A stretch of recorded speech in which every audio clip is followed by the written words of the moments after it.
Okay, it's going. This story, or a couple of stories, was told to me by a good friend. I won't mention his name, but he lives in Vincennes, Indiana. Um, this guy seemed to be a pretty honest guy. I never heard him lie about other things or say any more tall tales. So I believe that he believed what I'm about to tell you about this in this story. This started in the this would have been in the about the mid 80s.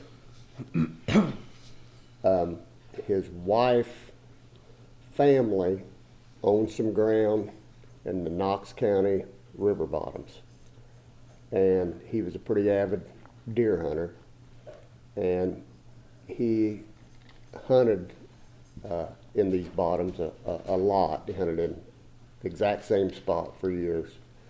So the first thing he told me was he saw strange lights in the sky. And he saw these lights 2 or 3 times.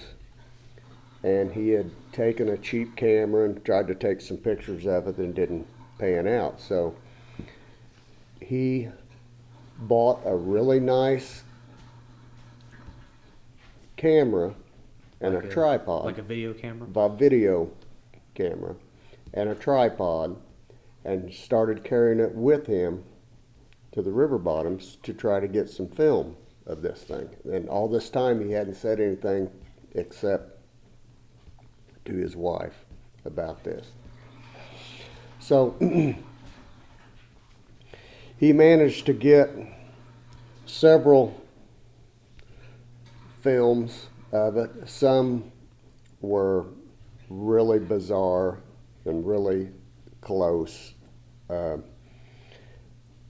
he had bought a couple of cameras. He had actually updated to a more expensive, better video camera to take these videos.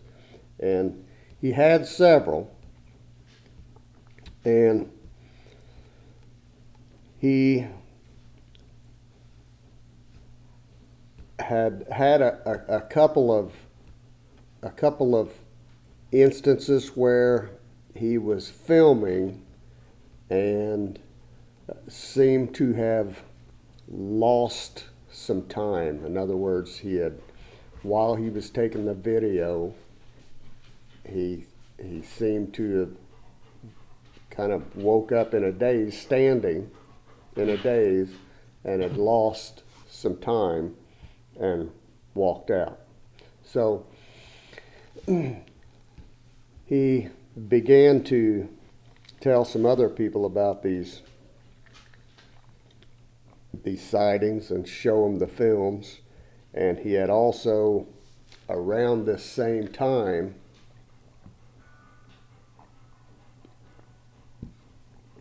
there was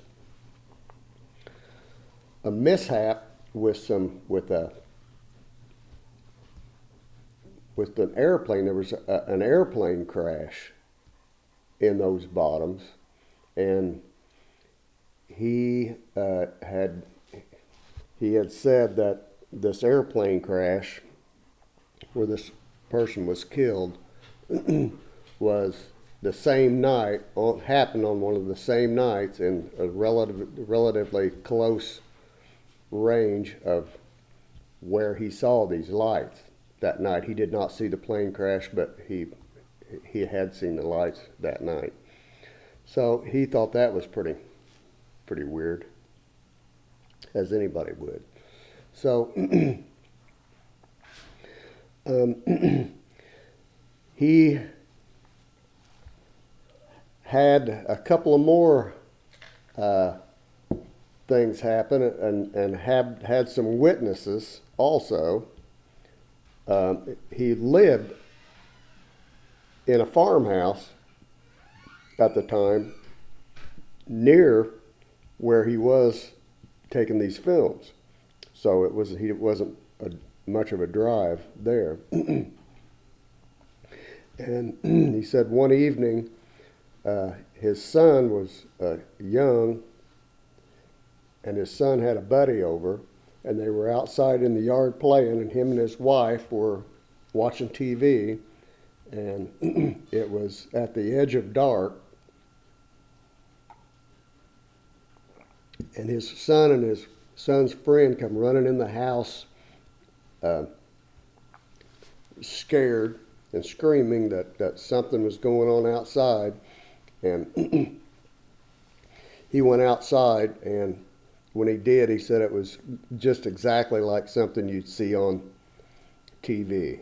That there was a bright green light illuminated his house, and he could never explain it. Never knew where it came from or what happened. And his son, that happened many, many years ago, and his son and his friend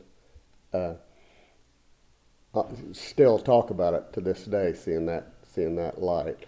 But he had this camera and these tapes inside his truck, and he was working in a place at Vincennes, and he came out from work one day.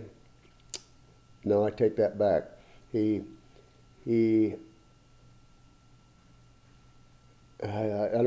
don't exactly remember the details on exactly how the camera disappeared, but the camera and all the film strangely disappeared from his vehicle. Were they tapes or were they?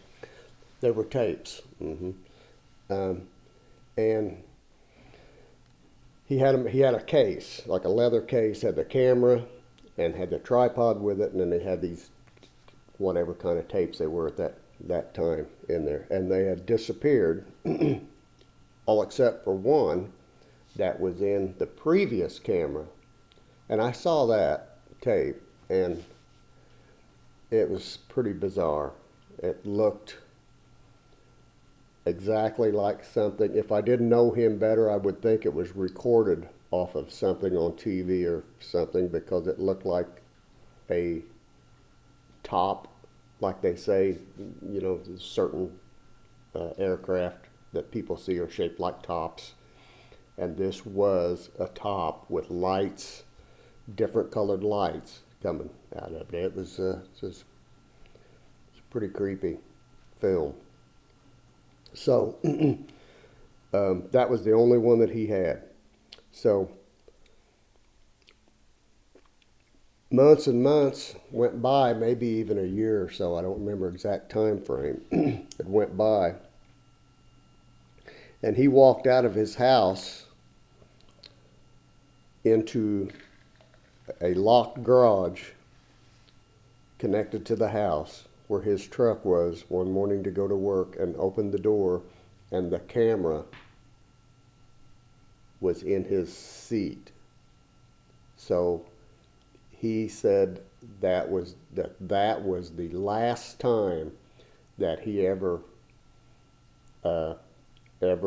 he never went back to try to record anything after that, because he said of all the stuff that he'd seen and recorded, that's what scared him the worst, was the camera showing back up in a locked garage in the front seat of his car months or maybe even a year or so later. And he told me that he said I got the warning then. He said I never went back to record. He has still went to hunt there, and claims that he has seen some lights, but not nearly like he did in the 80s at close-up range and stuff like that. So that's a story. Like I said, that guy never struck me as the kind of guy that would tell far-fetched tales. And like I said, he's just from And I still know him. I'm still in contact with him today. Sometimes he, You ever talk about it anymore? no, he's never talked about it anymore to me. But he did tell me that he would, that sometime if I don't have anything to do, he'd take me down there and show me where it happened and see if we could see anything. And we never got together to do it, but we may. Think you ever see anything? I have only seen one thing, and could probably be, there was probably some logical explanation. Now, I've had lots of friends that have seen things, but the only thing that I've seen is this happened right here where we're basically where we're sitting now. On the south side of our property is a creek valley with trees on both sides. This happened in the wintertime when there was no leaves on the trees. And this was before we built this house here, but from where I'm sitting right now looking out the south window of the house, I was not very far from right here where he sat right now when I originally saw this. And like I said, there's got to be a likely explanation, but I don't know what it is. So, and the reason I say that is because it was one of those evenings when it was a real red sunset and the sky was real red. So I somehow think that had something to do with it. But I happened to glance, I was outside, and I happened to glance to the east on the other side of the creek, on the far side of the tree line, about 35, maybe 40 feet off of the ground. I saw what I can only say that looked to be a three-dimensional round, not perfectly round, kind of an oblong, kind of a football shaped light. Probably the size of this table. If I was trying to gauge it from here, it was probably 6 or 8 feet long, you know. Yeah. And it was going at a speed that I'd say was a little bit faster than the person could run. You know, what would that be? Maybe About 5 or 6 miles an hour, something like that. that. So it wasn't super fast, but wasn't real slow either. And the reason I mentioned the trees before is because whatever it was I could see it going behind these trees. And then like I said, there's a creek bottoms there, and that creek bottoms is probably 150, maybe 200 yards wide. There's no trees there, and then there's a hill and trees. And I could see it going along that hill, along those trees and that hill, but it was going behind these trees. You see what I mean? So it couldn't have been a reflection of something on my side. Yeah. If it was a reflection, it had to be on the other side of those trees. And the reason I don't think it was a reflection is because it lasted so long, and but it did go it was in a perfectly straight line. I mean, perfectly straight. And I saw it, and I watched it go along that creek bottoms, and then there's just to the west, there's a slight hill here where I couldn't see it, and I took off running, and I ran up to the top of that hill there, and I got to the top of the hill and looked down through there, and I caught maybe a slight glance, and that was it. I didn't see it anymore. So I don't know if I was too late and it was gone, or if it's actually stopped, you know, whatever the reason being. So, you know, not that strange, but it could have been a laser or a reflection from a laser or you know, something. There was probably a likely explanation, but I just don't know what it was. Because if it was a laser, it was perfectly straight. You know, maybe it was a reflection off of a plane or something, but it was very strange. Which reminded me of some stories that my dad used to tell that he saw and his people saw fairly often. I won't say fairly often, but was talked about fairly often, and that was swamp gas. These balls of swamp gas that could ignite, and they had seen it several times in the woods at night. And I think the reason we don't see it now is we don't have any swamps to mount. Yeah. You know, everything's been drained.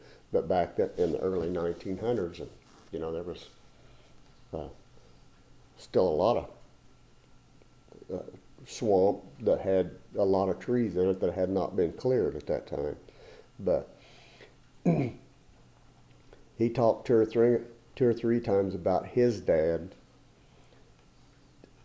telling him that these swamp gas, or what they claimed was swamp gas. That's what everybody told them it was. Who knows what it was? Yeah.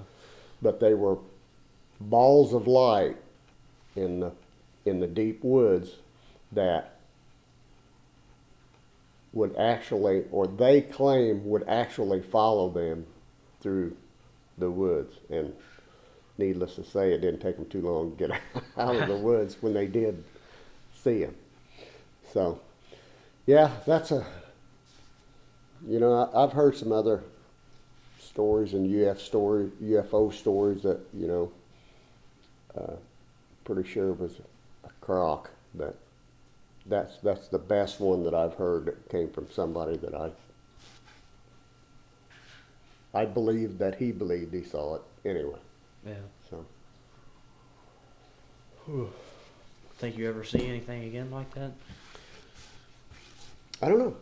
You know, you would think I would. You know, I lived my whole life outside. That's the only thing that I ever seen that was really was weird.